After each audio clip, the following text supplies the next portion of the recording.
Y proponen entregar pensión alimenticia hasta los 24 años, si el joven está estudiando. El ministro de Inclusión Económica y Social MIES, Iván Granda, presentó una propuesta a la Asamblea Nacional para reformar el Código de la Niñez. Uno de los cambios que plantea es que la pensión alimenticia se entregue hasta los 24 años, bajo la condición de que el joven esté estudiando. Debe ser más o menos como el planteamiento que tienen de que quien llegó a ser presidente y vicepresidente reciba también una pensión vitalicia, ¿no? O sea, ya dentro de poco dirán que mejor se haga una pensión hasta cuando muera, o a lo mejor que después sea hereditario también a los nietos. Bueno, eso es un problema que nace precisamente de esta costumbre de ser generosos con plata ajena, y los políticos lo son, lastimosamente, y eso hay que decirlo. No se puede seguir jugando con la gente, seguiremos insistiendo sobre aquello. El doctor Paulo Jordán nos acompaña, saludamos comedidamente con él. Paulo, bienvenido. Varios temas para irlos analizando, varios temas que siempre serán de preocupación. Nos quedamos pensando primero en un aspecto que para nosotros siempre será preocupante. No hay cambio, los temas siguen siendo favorables a quienes le robaron al país. El pronunciamiento que Ecuador tiene que hacer ante la CITES nos deja una preocupación. La preocupación es, bueno, ¿qué mismo va a pasar? ¿Qué mismo va a ocurrir? ¿Qué mismo va a suceder para que las cosas se pongan en el orden correcto? Esa siempre será la principal preocupación. ¿Qué hacemos? ¿Cómo conseguimos que haya justicia y que no se sigan burlando del país y de nosotros? Bienvenido, Paulo. Buenos días, Fernando, Ramón. Siempre es un gusto estar aquí. A todos los amigos que también están con nosotros, a los que están de acuerdo y a los que no están de acuerdo también, ¿no? Porque un gusto saludarlos. Lo importante es que nos escuchan, ¿no? Y están pendientes de lo que hablamos y decimos en las redes sociales, en YouTube, en Facebook Live. Siempre Radio Colosal al pendiente de la tecnología. Ahora estamos con una mejor cámara, más presencia. Bueno, siempre es lindo porque venimos acá a la radio y vemos que ustedes van innovando las cosas, cambiando las cosas, y lo importante es que sobre todas las cosas ustedes lo hacen, ¿no? Ustedes manejan todos estos temas. Bueno, lo que tú dices, 38 funcionarios del gobierno anterior están siendo procesados, altos funcionarios. Cuando debieran ser muchos más. Altos funcionarios del gobierno ¿Cuántos anterior, están detenidos de los 38? Incluido el ex. Sí, hay muy pocos, lamentablemente. No ha habido esa presión sobre el gobierno. Yo diría que no hay muy pocos, hay uno que está detenido. Sí, ¿Y el resto? Están procesados. E inclusive tengo yo la duda de que sea él. O sea, yo sí quisiera que se haga una revisión de la huella dactilar, porque para mí no es Glass. No es Glass. Lamentablemente tú ves que la delincuencia en esos últimos tiempos está bien cínica y bien sinvergüenza, ¿no?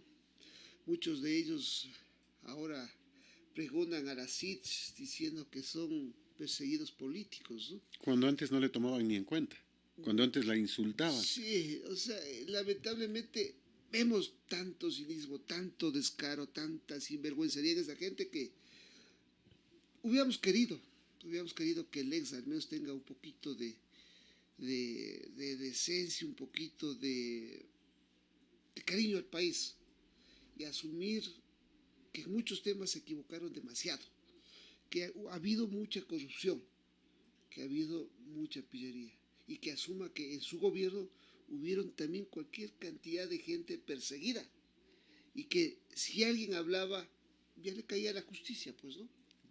Le caía el correísmo, no la justicia. La justicia manejada por correísmo. Pues. Así es, o sea, pero una justicia que era injusticia y que definitivamente no cabía ni cabe. Ya, nos quedamos pensando en el tiempo de él. Hasta sin motivo se encausaban a la gente. Ahora con motivo no pueden empezarse juicios. Con motivo están libres. Existiendo las causales, simplemente les ponen la tobillera, llámenle como le quieran llamar, el grillete. De la dignidad. O sea, uno sonríe, y lo digo con sorna, porque imagínate Grillete de la dignidad, dice la señora. Señora, ese grillete no le ponen a los dignos, sino a los delincuentes. Ese grillete significa que usted debía estar en la cárcel, pero que le dieron una medida sustitutiva. O sea, en la cárcel no están los dignos, están los ladrones, aunque no le guste. No, creo que todo esto, lo que sucedió en el país, fue ya previamente planificado. Yo creo que la delincuencia se organizó, planificó que iba a haber todo esto que hay ahora. Las leyes se legislaron de esa manera tal para buscar una impunidad completa. ¿Ves? Recordándonos ahí lo que pasó en octubre, ese manifiesto del correísmo, pues, ¿no? Ellos lo único que buscan y buscaban al tratar de derrocarle a Moreno era una impunidad completa, para ellos y para todos, y que la gente entienda que ellos son los que tienen el poder. Así es. ¿Sí? Entonces, pero lamentablemente mucha gente no entiende esto, ¿no? Mucha gente dice, no, pues es que hicieron hospitales, hicieron carreteras, hicieron un poco de cosas, pero también asumamos, pues, ¿no? Lo otro, hubo muchísimos sobreprecios, hubieron muchísimas obras de mala calidad. Ahora mismo esta semana ha salido el tema de Poliducto Pascuales Cuenca, $400 millones. Ahí está Odebrecht demandando justo por esa obra misma. Pide Está 180 cayéndose, ¿no? millones de dólares. O sea, y es que Odebrecht en Ecuador es el único país en que no está procesada judicialmente. Aquí no la están procesando. Y uno pregunta, ¿cómo así? Si era la empresa corruptora, así decía. Imagínense, nos hizo tanto daño ante el espectro internacional.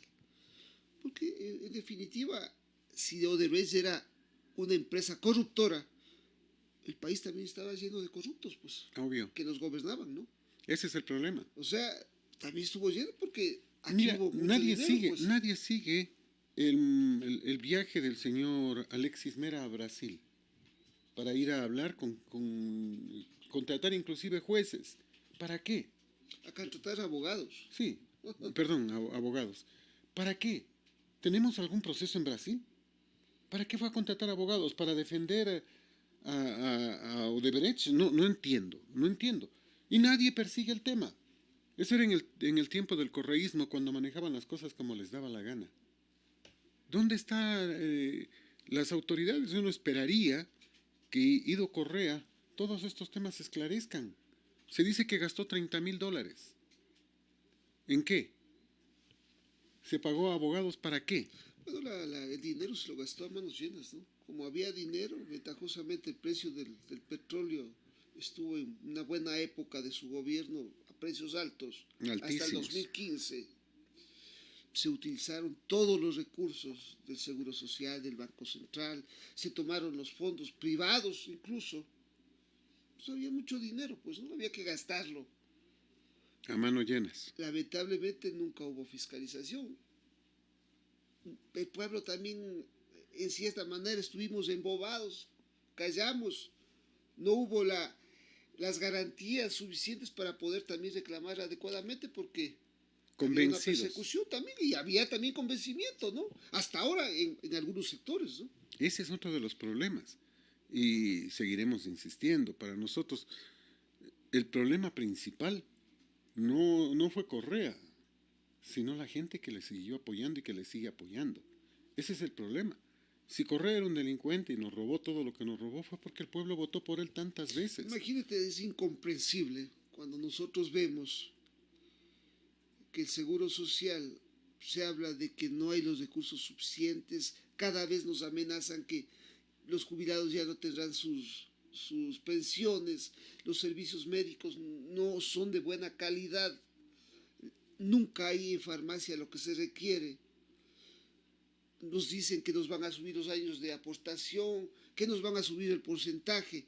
Y los delincuentes que manejaron están libres. Y no pasa nada. No hay quien diga nada. No hay un proceso. No hay un proceso. En el caso del IES no hay procesos. No, pues para colmo, el último que manejó fue premiado. Se fue de cónsul, la señora está de cónsul. Están en Canadá. Y el señor Moreno le agradeció la gestión. Richard Espinosa se llama. O sea, y uno termina diciendo, bueno, y los delincuentes tienen que ir presos, pero en Ecuador no pasa. lamentablemente estamos tan mal en estos temas que el delincuente, sobre todo el de cuello blanco, tiene todas las garantías, pues. Es lo que sucede en octubre, pues. Viene el informe de la CID y resulta que el informe de la CID es un tributo a la impunidad para la CONAI, pues, ¿no? No solo eso. Ayer Lourdes Tibán decía, muy suelta de huesos, conversando con La Posta, con Anderson Boscan, que el Ecuador tiene que hacerse cargo, asumir que 13 personas murieron por crímenes de Estado para que les puedan entregar una indemnización completa. Por supuesto. ¿Indemnización de qué? Fernando, por supuesto que la protesta es un derecho. Por supuesto que el derecho a la resistencia es un derecho y una garantía constitucional. Indudable. Creo que nosotros no podríamos renegar de aquello. Pero no con eso podríamos nosotros tener una carta blanca para llamar a destruir el país, pues, ¿no? Viendo las imágenes de octubre, cómo incendian Quito, la Contraloría, cómo destruyen el Amazonas, de la Contraloría, cómo se van contra periodistas, cómo atacan al uno al otro, asustan a todo mundo, nos quitan el agua, nos quitan la posibilidad de movilizarnos. No nos permiten trabajar. O sea, nos estamos yendo contra nosotros mismos, pues, ¿no? Y eso ha producido cerca de 2.500 millones de dólares en pérdidas al país, pues. 2.800. Entonces, yo creo que eso es inconcebible, pues. Y que todavía... no haya un responsable.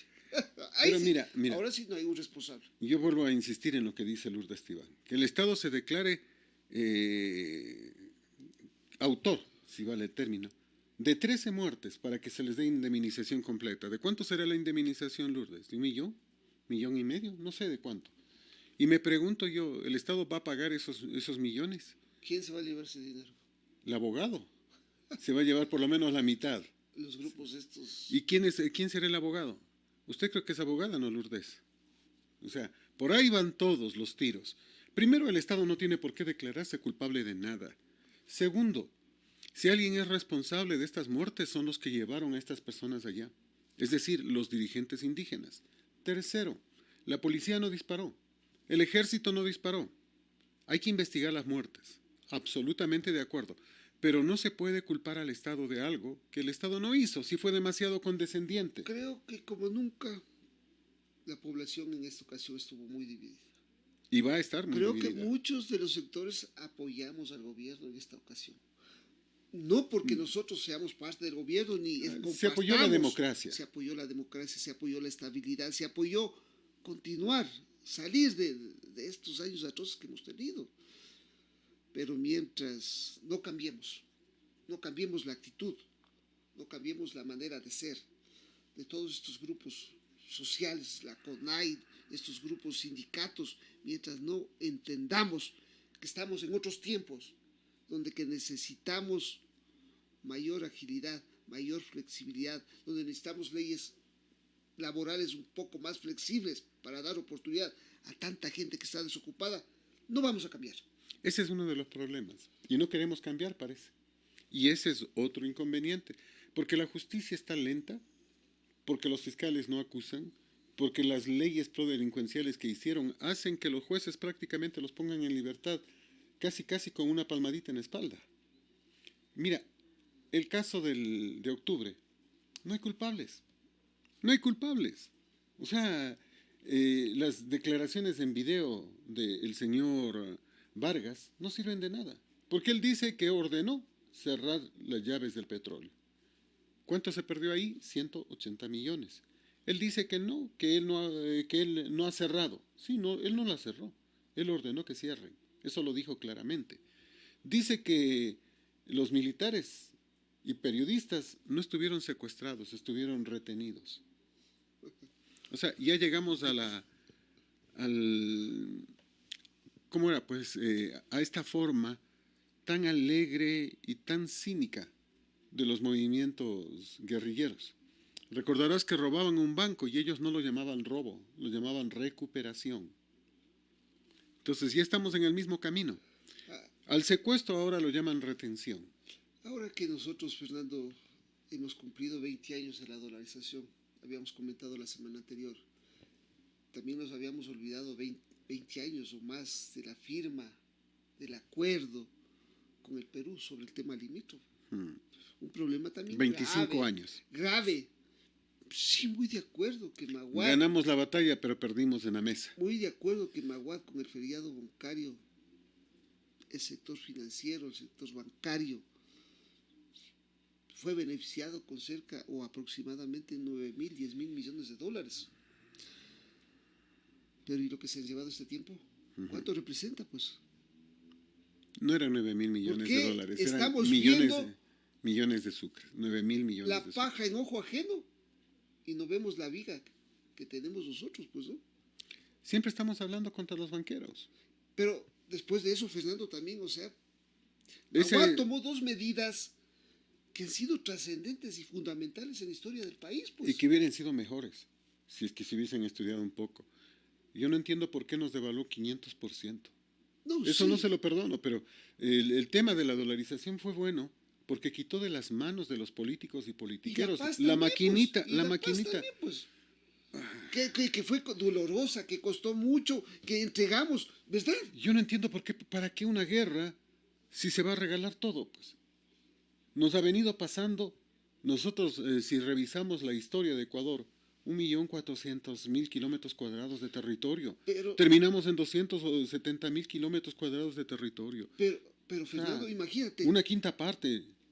una inestabilidad como la que vivíamos, un pánico de todo el tiempo de la guerra, destinar ingentes recursos para comprar material bélico, la amenaza todo el tiempo de que estamos en guerra con el vecino, tampoco daba estabilidad y tranquilidad, pues, ni daba posibilidad para que el país pueda avanzar. Pero desde mi criterio, las cosas hay que firmarlas como corresponden, no perjudicando al país. O sea, ¿dónde está el acuerdo o lo bueno de un acuerdo? Si tú sabes que tu vecino es un problema y terminas dándole la razón en todo y firmando un acuerdo de que no va a haber inconvenientes más y que el vecino pueda hacer lo que le da la gana. Eso fue lo que pasó en la frontera. Claro, tienes paz, pero ¿a qué costo? ¿A qué precio? Al precio de la dignidad nacional. O sea, yo no estoy de acuerdo en aquello, nunca lo estaré. Y no me quiero olvidar de que si criticamos a Maguad por esto, lo de Correa, que todavía no sale, es terrible. Pues. A eso me iba. Maguad está 20 años fuera del país. 20 años. Pero jamás escuchamos en Maguad ese odio al país, ese afán de hundirlo al país, ese deseo de volver a gobernarnos. O sea, acuérdate que sí, Maguad fue el responsable de muchas cosas en un año y medio que gobernó. Tiene 20 años fuera, con un juicio de peculado cambiado hace poco. Y a lo mejor no pueda volver nunca. Pero Maguad demostró mucho caballería, pues. Ser caballero, pues. Se ha quedado callado. Nunca ha salido a dañar al país, pues. Pero ahora hemos tenido delincuentes que encima de que nos robaron, encima de que se llevaron lo que quisieron, ahora siguen perjudicando y dañando al país. Y siguen tratando de corromper a la justicia. Siguen tratando de comprar a los gobiernos. ¿Ven lo que ha pasado? Permíteme antes de que le agregues el tema. No me quiero olvidar de lo que decía de Correa. Correa tiene que ser acusado por traición a la patria. Todos en nuestra escuela, cuando nos preguntaban los límites del país, el tamaño del país, sabíamos que eran 270.000 kilómetros cuadrados de territorio, más 200 millas de mar territorial ecuatoriano. Esa era nuestra lección. Correa cambió las 200 millas por 60 para que puedan entrar los pesqueros japoneses en Galápagos. Hizo horrores en esto que la gente no lo considera, porque es nuestra riqueza.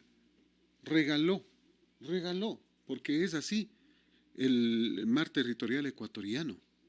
O sea, renunciamos voluntariamente a las 200 millas de mar territorial ecuatoriano y las cambiamos por 60. Y todo este mar que perdimos está lleno de camarón, de pescado, de diferentes especies, que las comercializábamos.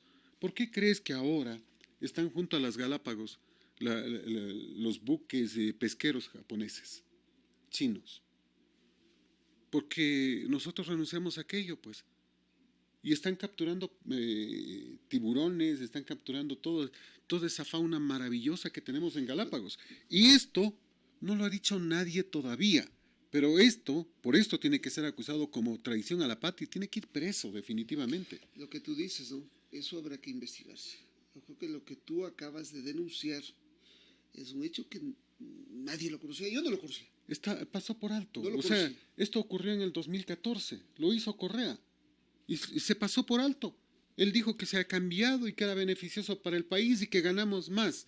Pero al fin de cuentas, ¿cómo vamos a ganar más? Que hay una invasión de pesqueros chinos Sí. dentro de las Islas Galápagos o dentro del área protegida. Antes no Se pasaba. está denunciando. Antes no pasaba porque tenían que estar 200 millas de mar territorial fuera. ¿Cuánto eran esas 200 millas? Es un territorio muy grande. Y no eran 200 millas medidas desde la costa de Ecuador, pues. Sino eran 200 millas que se medían desde las Islas Galápagos. Porque es parte de Ecuador. Claro. Pero el momento que renuncia el país a esto, pues simplemente pone 60, no es millas, hectáreas, yardas, no recuerdo exactamente, pero cambia esta medición y permite que entren todos los pesqueros, pues. Esa es la diferencia. Y el país, me pregunto, y los historiadores y los que saben de estos temas, ¿por qué no dijeron nada? Se quedaron callados. Yo obviamente estoy repitiendo porque este es un criterio que lo leí hace algún tiempo, pero nadie respondió. Lo leí, lo revisé, lo analicé, vi que tenían concordancia, pero como era el tiempo del correísmo, el miedo hizo que prácticamente nadie reproduzca esto y se quedó olvidado. Lo que tú dices, creo que todo esto tiene que investigarse. Todo esto tiene que investigarse. La historia escribirá todo esto, todo este daño que se está haciendo al país. Pero ya no estará. Y se sigue haciendo. Pero ya no estará, ese es el tema. Ojalá se escriba la historia correcta, ¿no? Ojalá se investigue. Y ojalá la justicia caiga con el peso debido. Como yo te digo, corresponde. si Amaguad, que tomó 2 decisiones trascendentales, estando 1 año y medio, se lo ha acusado de un feriado bancario de 10.000 millones o 9.000 millones de dólares. De Sucres. Alguien que gobernó, era en Sucres. Alguien que gobernó 10 años, donde que se dieron un montón de arbitrariedades, violaciones a la ley, donde que se cambió la legislación como se quiso, a conveniencia, donde que hemos visto un montón de sobreprecios, obras de mala calidad, y no hay, como tú dices, a lo mejor más que 1 o 2 presos. Entonces, estamos actuando mal, ¿no? Absolutamente. Estamos cayendo en un nivel... Sin defender a Maguad. Sin defender a Maguad. No. Ni defender a los banqueros. Nosotros no defendemos ni a los unos ni a los otros. Pero o sea, tampoco podemos tenerlos como el enemigo al que hay que atacar todo el tiempo, que es lo que hizo el correísmo. No, Fernando, aquí no estamos defendiendo a Maguad, pero hay que asumir las 2 decisiones fundamentales que han jugado un papel importante en la vida de los ecuatorianos, pues. Pero también hay que ver la actuación de Maguad, pues. Después de esto, Maguad se quedó callado, pues. Así es. No ha intervenido. No hemos visto que ha venido y ha metido las manos en la justicia, a los jueces, a los políticos a querer comprar, pues. Ni a seguir juicios al país. Ni a querer seguir juicios al país, ni a seguir tratando de tener un protagonismo que no tiene lógica. En perjuicio del país y de todos los ecuatorianos, pues. No me quiero olvidar de noticias pequeñitas. Cuando tú mencionas Correa, me viene a la memoria algunos aspectos. Por ejemplo, Correa les hizo condecorar al Faro Vive en Asamblea Nacional. Gabriela Rivadeneira fue la responsable. Generó en el 2010 una comisión de la verdad encabezada por la señora Elsa Monge. Una comisión que no es de verdad, una comisión de la mentira, eso es lo que es. Esta comisión de la mentira ha generado 200 o 180 nombres a los que hay que fondearles con plata del pueblo ecuatoriano, resarcirles, dicen. Y en esta semana, una funcionaria que perdió toda elección y que fue puesta por el ex gobernador de Correa, que también perdió las últimas elecciones, aparece muy suelta de huesos anunciándonos que va a entregar ya estos dineros, los dineros del pueblo ecuatoriano, como resarcimiento a 20 personas y que le faltan 180. Oiga, generosos con plata ajena. ¿Hasta cuándo? Ese es otro problema que tenemos los ecuatorianos. Por si acaso, para que dicen, no mencionan nombres, Cecilia Chacón. Es a quien me estoy refiriendo, y quien la puso es el señor de Howell. Finalmente todas las personas que de una o de otra manera han salido violentadas en sus derechos, perjudicadas por el Estado, buscan eso. Pero, un resarcimiento económico. ¿en qué instante les perjudicó el Estado? ¿A quién le perjudicó el Estado? O sea, se equivocan jueces, pueden equivocarse fiscales, pueden equivocarse algún funcionario público, pero ¿por qué tienen que demandarle al Estado? ¿Y por qué el Estado, que somos todos nosotros, tiene que poner millones de dólares para, entre comillas, resarcir? Recordemos a Correa. Acuérdate.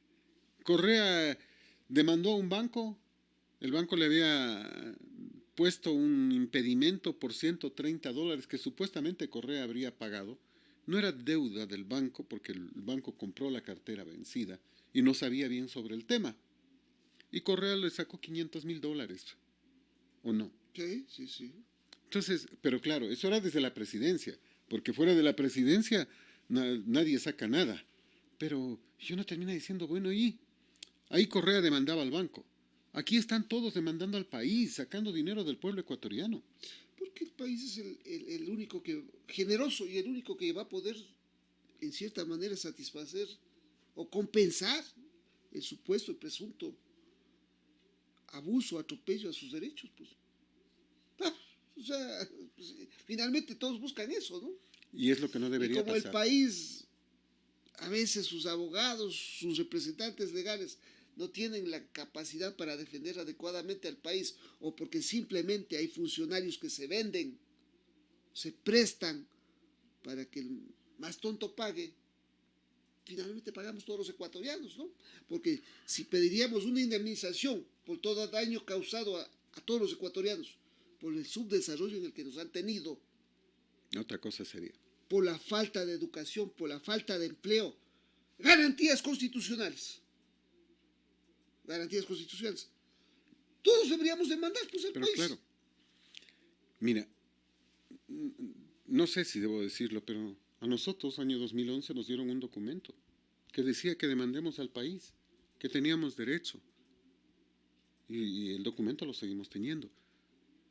Lo pensamos por un instante, pero después dijimos, el país somos nosotros.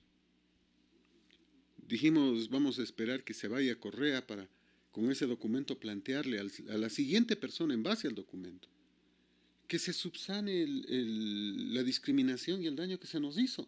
Subsane, no que nos indemnicen. Porque tenemos que tener un poco de conciencia, tenemos que entender que estamos hablando del país. Cuando nosotros pensábamos que se subsane el tema era que simplemente se haga la concesión como corresponde, es decir, que se nos dé una concesión de una frecuencia radioeléctrica en frecuencia modulada, nada más. Pero la mayoría de la gente no piensa así. La mayoría de la gente ve esta posibilidad y dicha por la propia Comisión de Transparencia de la Gestión creada por el propio Correa, porque fue esa entidad la que nos dio el documento, la que dio la disposición para que se haga justicia con nosotros, y como no lo quisieron hacer, terminó diciendo que fallaba, determinando de que en nuestro caso había habido discriminación y que se había afectado gravemente nuestros intereses y que por lo tanto teníamos y recomendaba la potestad de demandarle al Estado. Nunca lo quisimos hacer. Pero es que es diferente. Y eso yo sí insisto. La mayor cantidad de gente quiere que el Estado se equivoque, no mínimo, para inmediatamente empezarle demandas. No es la forma. No, es que tú te pones a pensar que también quienes demandan al Estado es una inversión, pues, ¿no? Hay mucha gente que hace eso, pues, ¿no? Hay mucha gente que piensa que es una inversión. Si todos aquí, le gano al Estado y vivo tranquilo toda la vida. Tantas personas que tienen derecho garantizado en la Constitución a la salud, tanta gente que se ha muerto porque el Estado nunca ha llegado con la atención adecuada, oportuna en su momento. En este caso, mira, el problema. Pero ellos no tienen tampoco el problema de las medicinas, pues. El problema de las medicinas en este instante. En el año anterior hubieron 3 fallecidos porque no se entregaron las medicinas. pese a los requerimientos, a los pedidos, inclusive públicos, de que cumplan. ¿Quién puso en la Constitución, y fue aprobado por el pueblo en la Asamblea, que las enfermedades catastróficas son responsabilidad del Estado? Correa. Y ahora tendremos, no, estoy seguro que no 3, deben ser por lo menos unos 15 casos de personas que fallecieron porque no se entregaron las medicinas. Todos ellos tienen derecho a demandarle al Estado. Todos. Los que no tienen empleo también tendrían el mismo derecho, pues, ¿no? Porque el Estado te garantiza el derecho al trabajo. Así dice. Te garantiza el derecho a la seguridad social.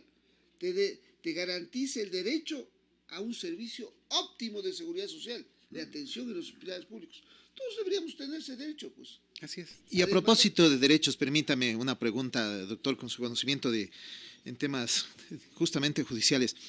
Los estudiantes que, habiendo terminado la secundaria con un título refrendado por el Ministerio de Educación y por el colegio en donde estudiaron y que no han podido ingresar a la universidad, ¿ellos también pueden demandar? También, pues, mucho más. Porque ahora a usted le quitaron el derecho a elegir, pues. Así es. Ya usted no puede estudiar lo que usted quiere, pues. Porque el sistema le da la dice, calificación. usted va a estudiar tal cosa. Nos han Le quitado. califica y le dice: usted es apto para tal cosa, aunque no le guste. O sea, no puede haber nada peor en la vida que hacer un trabajo que no te gusta. O sea, aquí los que han demandado, los que han sacado ventaja del Estado, son unos pocos vivarachos. Nada Porque más. todos los ecuatorianos hemos sido perjudicados, pues. De alguna manera o de De otra. alguna manera, directa o indirectamente. ¿Por qué el seguro social? ¿Por qué el Estado te obliga a ti a pagar los impuestos a tiempo?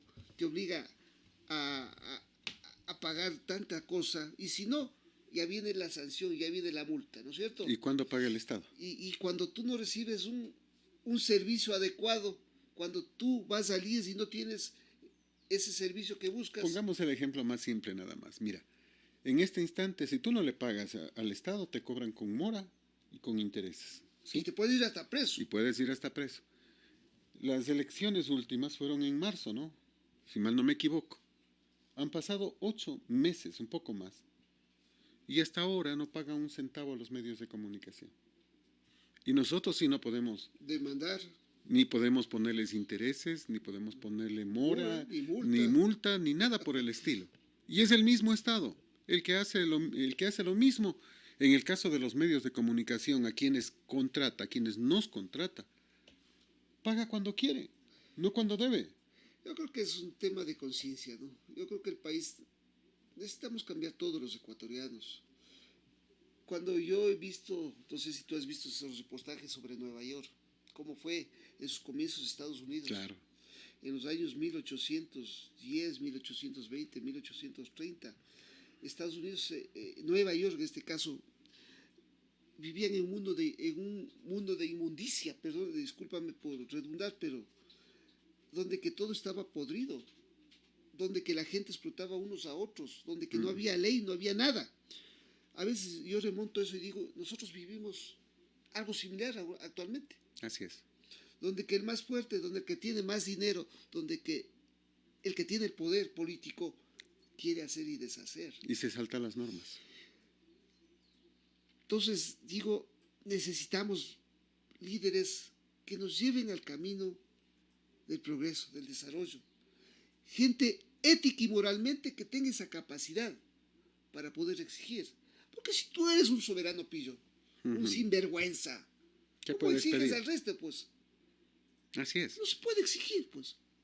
Y ese es uno de los problemas. O sea, estamos siendo gobernados, mal gobernados, por casi delincuentes. El pueblo sigue eligiendo a quien le robe, no a quien gobierne bien. Y ese es uno de los inconvenientes. Todo el mundo llega con pandilla, con grupo de asesores, dicen. Llega con un montón de gente para tomarse las instituciones casi por asalto.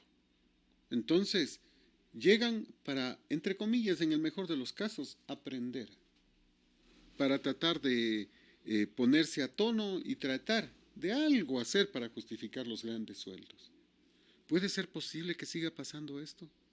puede seguir ocurriendo que en cada entidad nos vayan dejando su recuerdo, prefectos, exprefectos, alcaldes, exalcaldes, hasta consejeros. Nos van dejando a sus familiares perennemente en empresas como EMAPA, como GITSA, como el Cuerpo de Bomberos, y etcétera. Nos van dejando un montón de gente. Reitero, hasta exconcejales, no se diga exalcaldes, exprefectos, exconsejeros, y el pueblo a seguirlos manteniendo. ¿Hasta cuándo? Es duro, ¿no? Es duro a veces cambiar las cosas como están dadas, bien difícil. Pero yo creo que tenemos tener la esperanza de que vamos a cambiar, de que hay que cambiar con los que tenemos. Ojalá lleguen al poder gente, primero éticamente bien puesta, con valores y todo eso. Y después el deseo de... ¿Crees que los partidos políticos nos van a poner esos candidatos? Es que ese es otro problema. Y vuelvo a insistir, no vivimos en democracia, vivimos en una partidocracia. Usted es libre de votar por quien los partidos políticos nos pongan. Así de simple. Yo quisiera que compartamos algo de lo que antes había, ¿no? Por ejemplo, antes qué importante que usted sea autoridad, cualquiera sea ella, alcalde, gobernador, presidente, asambleísta. Y lo que buscaba usted era trascender en el tiempo, ¿no? Y llegaban con 2, 3 personas, no con 200, no con 500. Ya no hay deseo de trascender por el bien, sino de trascender porque usted es un supremo delincuente, ¿no? O porque usted hizo muchísimo dinero. Y son algunas de estas preocupaciones. Porque, vuelvo a reiterar, estamos perdidos. Nos hemos olvidado de la ética. Llegan los políticos puestos las camisetas de sus partidos, sus camisetas personales, no las camisetas de la ciudad ni del país. No les interesa. Nosotros quisiéramos que lleguen un líder, un político, alguien que tenga esa capacidad de cambiar y transformarle al país y que quede su nombre, ¿no? Siempre grabado, más que grabado en una piedra o en un mural o en algo, en la conciencia de los ecuatorianos. En el recuerdo y en la gratitud de la gente. Escuchen esta parte que yo creo que demuestra lo que nosotros decíamos siempre, que esta pelea entre Correa y entre Moreno no es más que una actuación, un tongo. Dice la historia. El periodista Cristian Zurita revela que José de la Gasca, nuevo secretario anticorrupción del gobierno, forma parte del mismo estudio jurídico de abogados del exsecretario Alexis Mera, uno de los procesados por el caso Arroz Verde Sobornos. Así consta en su renuncia de patrocinio presentada hoy en la Fiscalía y anexa un documento. O sea, ya dejo de ser abogado y paso a ser... ¿Cuál es el cargo exacto, por favor? Secretario anticorrupción. De defender a los corruptos, hoy paso a ser secretario anticorrupción del gobierno.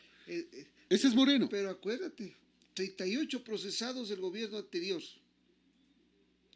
Un detenido. No se salvó de procesarle ni el secretario anticorrupción, ni el contralor, ni el fiscal. O sea, ¿por quién estábamos siendo gobernados? Pues no. Ese es el tema. ¿Y por quién seguimos siendo gobernados? Porque es la continuidad, es el correísmo 2. Sí. No, más moderado en el trato con la gente, pero con las uñas igual de largas o más largas. Así de simple. Y que lamentablemente ha permitido que la impunidad siga campeando, pues, ¿no? Que ha permitido que destruyan Quito, que destruyan el país. Y no hay... ninguna cosa. Un responsable, pues. Mira, ayer le escuchaba a un asambleísta que decía que María Paula Romo es la responsable de la inseguridad que vive el país porque no ha podido poner en orden a ese peligro llamado Vargas, al emplumado. Y tienes razón, pues, tienes razón. Ya debía haber sido detenido este señor. Pero la justificación de María Paula es que ella no maneja las cortes, ni es juez, ni es fiscal. Entonces, por lo menos yo supongo que debería haber públicamente algún reclamo del gobierno, pues, para exigir que se dé celeridad en este proceso. Y hoy están aquí, por cierto, los dirigentes indígenas, reunidos en ¿dónde creen ustedes? En la Casa Indígena, supongo, no, o en la Casa de la Cultura. Casa de la Cultura. Porque son del mismo... Y va a estar una representante de la Faxo. Son de la misma laya. O sea, no me extraña, por eso sé exactamente dónde podrían, quién más les iba a recibir. Me reitero en este tema. No, y no nos asustamos. Y volvemos a decir, ellos son responsables de todo lo que pasó y tienen más tarde o más temprano que rendirle cuentas a la justicia. Están libres Isa, Vargas y compañía, simplemente porque no tenemos jueces, porque nuestros fiscales nos dan entre pena y vergüenza, porque no actúan las autoridades, porque ellos no deben estar por el país, sino dándole explicaciones a la justicia de los delitos que cometieron en octubre. Y reitero, ya vienen hoy, ojalá respondan. ¿Por qué nos quitaron el agua? Y no me venga con el cuento de que nunca nos quitaron el agua, como dice Vargas. Nos quitaron el poder. O que no se perdió nada, porque como cerraron las llaves se ahorró el Payaso, agua. Payasos. O sea, ese es el tema. Vivimos en medio de un grupo de ignorantones, en todos los sentidos, que sueñan, entre comillas, como dice él, con ser presidente. Sueños de perro, nada más.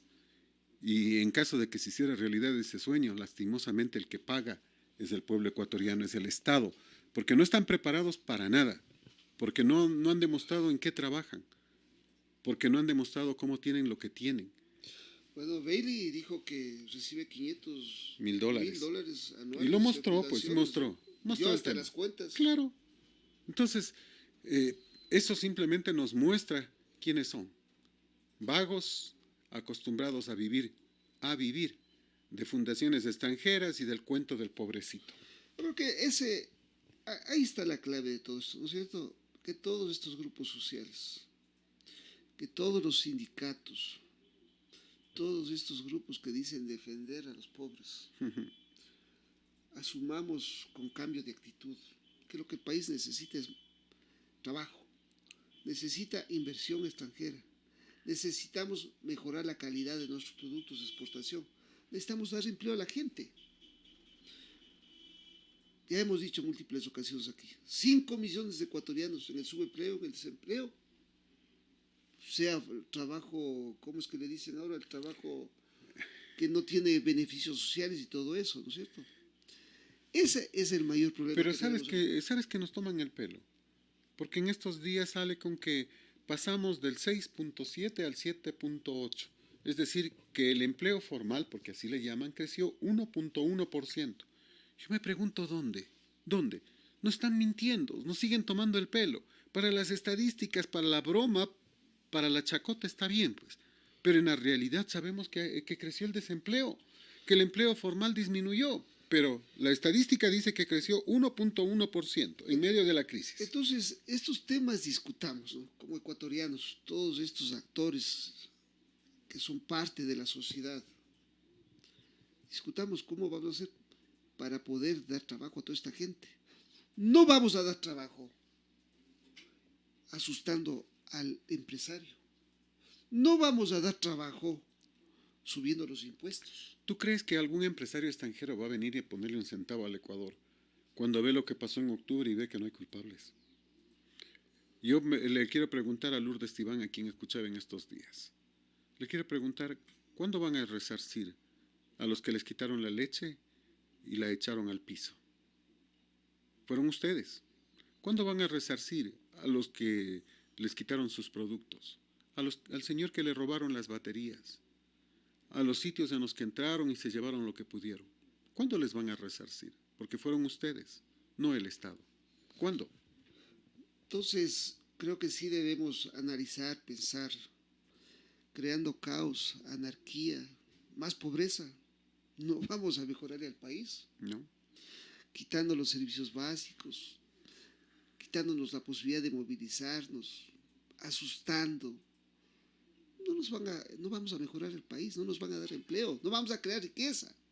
Creo que el gobernante, la persona que quiere llegar a ser presidente, tiene que demostrar con méritos, ese desprendimiento. Con méritos. Ese desprendimiento de retirar su ideología, de retirar sus intereses propios. Pero mira, ahorita mismo vienen con el cuento de que el sector indígena tiene que poner al próximo presidente.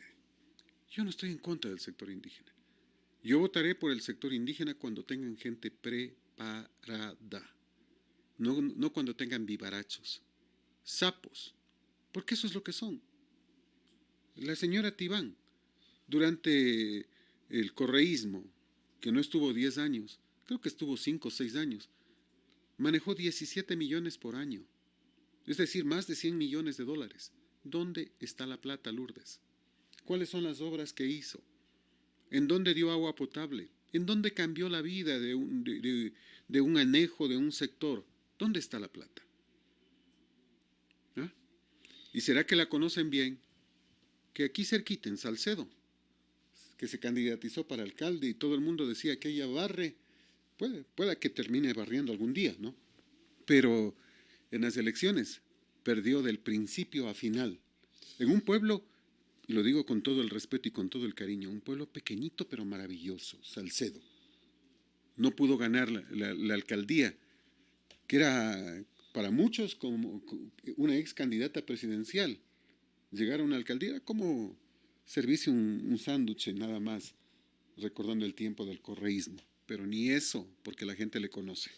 Mientras no cambiemos este deseo de yo tengo que defender a mi grupo, a mi sector social, es que no, pues es que como yo soy indígena y he sido explotado todo el tiempo, ahora me toca a mí, ¿no?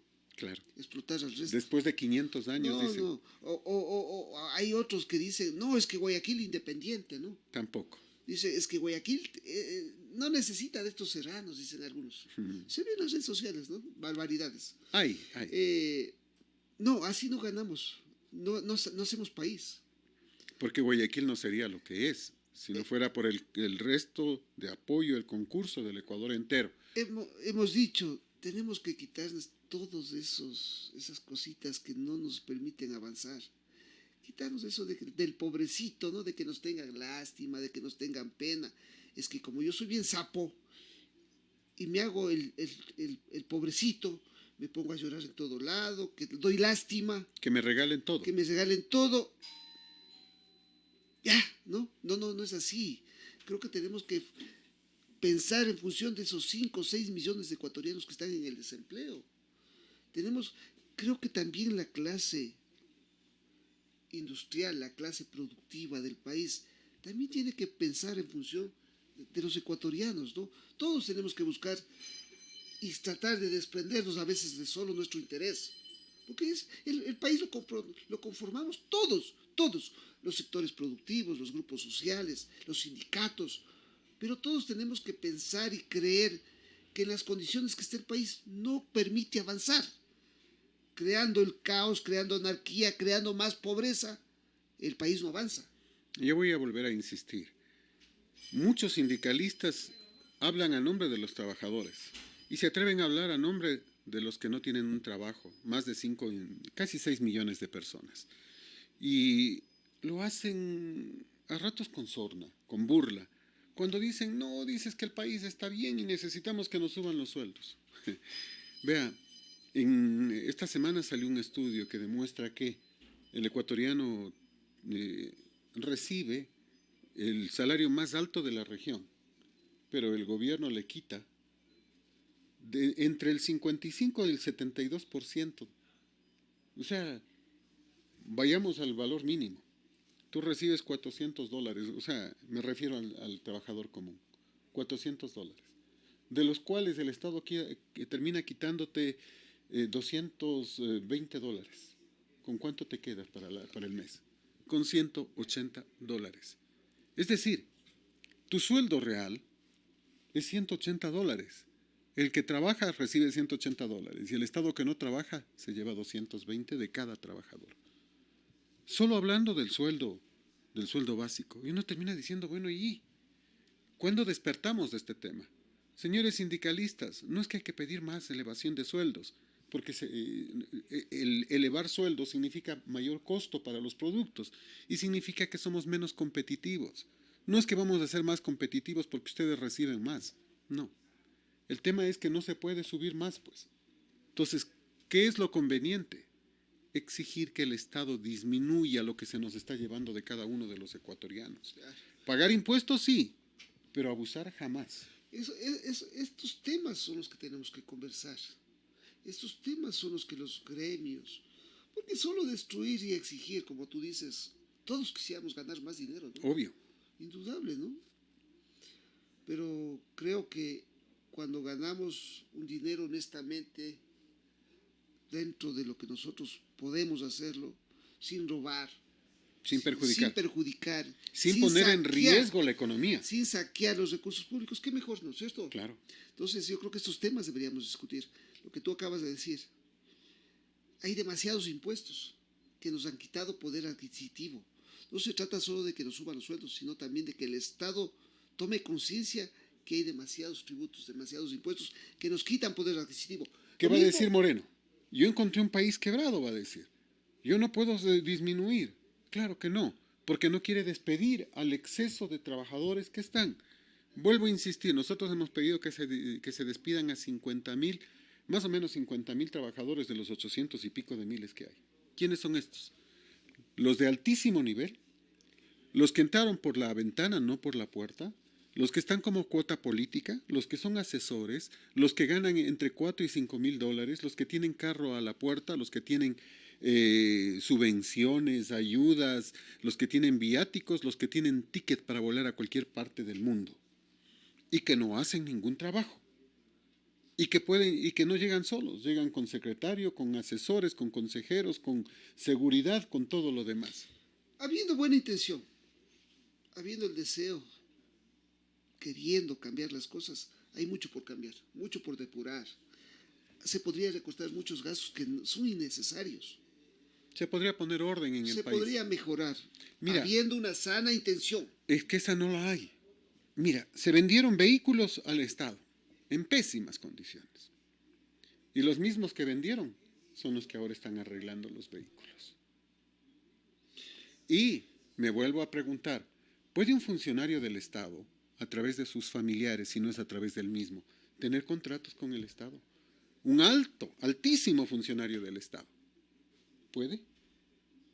No, pues la ley prohíbe, ¿no? Seguramente estarán escondidos tras compañías, pero todo el mundo sabe quién son. Porque si todo fuera tan correcto y honesto y legal, lo haría públicamente, pues. Bueno, pero todos sabemos que esos contratos los manejan por debajo, ¿no? Los contratos sí, pero ver los vehículos donde los están arreglando es fácil, ¿no? O sea, sí, no es tan difícil. Yo, Fernando, creo que ojalá algún rato podamos cambiar, pero hay que ir trabajando en estos temas. A veces nosotros parecería que éramos en el mar, pero la idea es que el ciudadano vaya tomando más conciencia, que los ecuatorianos vayamos tomando más conciencia. Ojalá los políticos algún rato también entiendan que hay que trabajar en función de país. Ojalá los grupos sociales, los gremios, vayamos entendiendo que hay que trabajar en función de país, no solo de mi sector, no solo para beneficiarme a mí, a mi familia, a mis amigos, no. Te quería pedir un favor. Me han pedido desde hace rato que hablemos sobre el paso lateral. Con gusto. Un sitio que se ha convertido en un problema. Exceso de velocidad, muerte, sangre. No hay dolor. seguridad, no hay seguridad señalética, no hay una adecuada normativa, controles faltan también.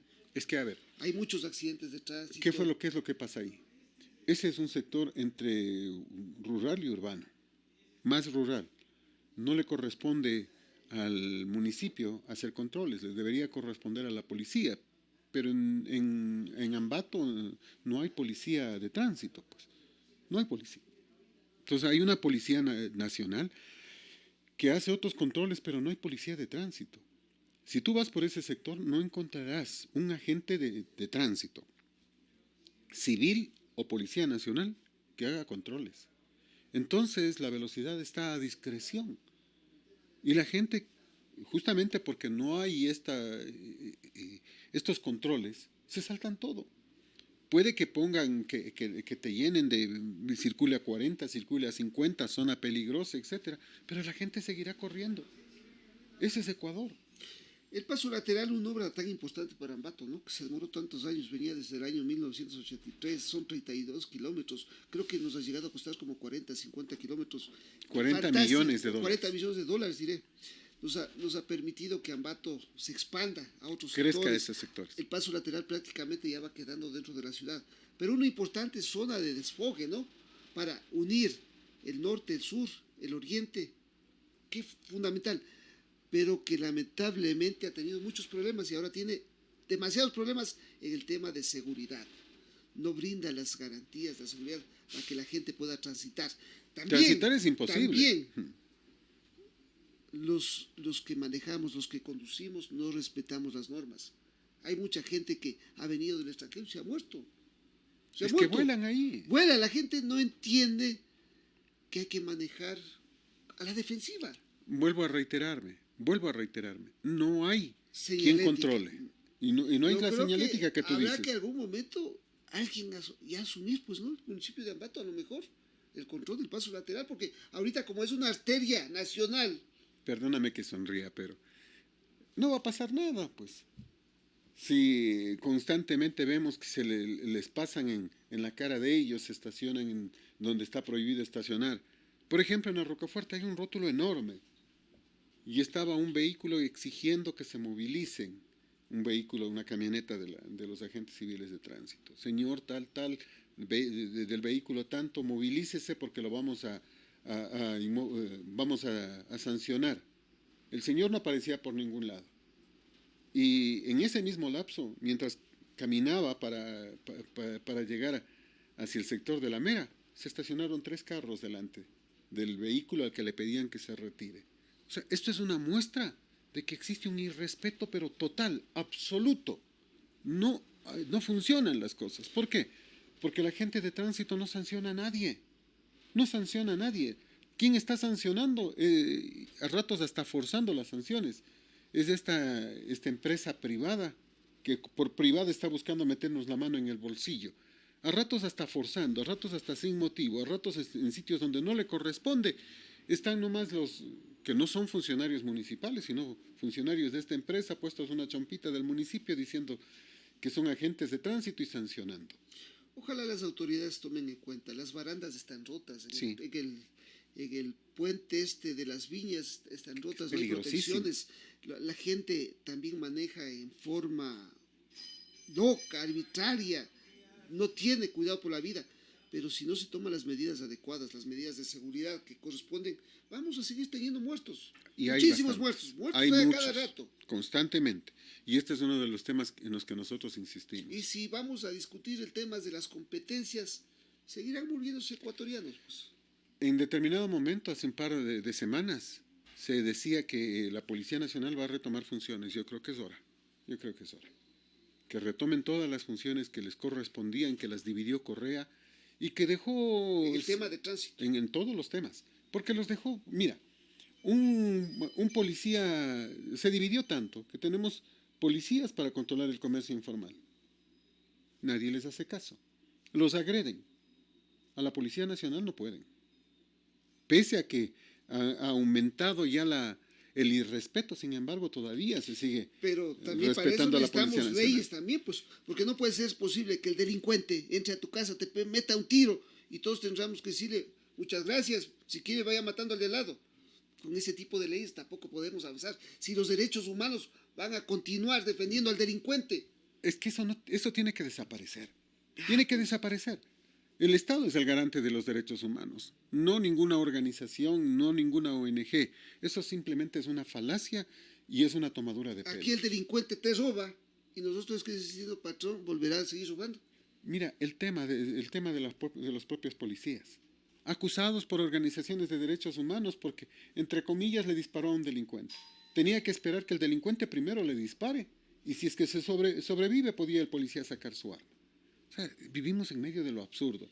Bolsonaro dice, Jair Bolsonaro, presidente de Brasil, que si es que hay alguna duda entre la seguridad de un policía y la de un delincuente, esté tranquilo el pueblo, dice, porque el delincuente tendrá que irse, porque al policía lo vamos a respaldar al 100%. Y vean qué pasa en Brasil. En Brasil anunciaron marchas y manifestaciones después de las de octubre en Ecuador, igual que las de Chile. Pretendieron salir un día y Bolsonaro les dijo en la tarde, los policías están autorizados a disparar, he dado la disposición que el ejército dispare. Mostraron un policía con las armas, estas automáticas y todo lo demás. Van a usarlas. No hubo necesidad de que las usen. Nadie se puso en riesgo. O sea, no hay necesidad. Cuando tienes la frontalidad, la hombría de bien, cuando anuncias lo que va a pasar, dicen que guerra avisada no mata Pero gente. también necesitas los respaldos legales atrás. Yo creo que si la autoridad, la policía, el ejército representan la autoridad, nos van a garantizar, a brindar, sin excesos, seguridad. Hay que respaldarlos. Pues. Definitivamente. O sea, no podemos dejar que la delincuencia, sea de cuello blanco o la delincuencia común, nos tengan amedrentados, nos tengan asustados y no podamos estar tranquilos ni en las casas. Que para poder vivir en la casa, tú tienes que fabricar tu jaula para ver si nadie entra, pues, ¿no? Terrible. Y ese es uno de los problemas. Pablo, como siempre, muchas gracias. Siempre un placer tenerte acá con nosotros. Gracias por acompañarnos. Les invitamos a seguir a través de Colosal, la que sí le dice la verdad. Viene enseguida por los caminos de América y mañana el resumen de la semana de En el Ojo de la Tormenta.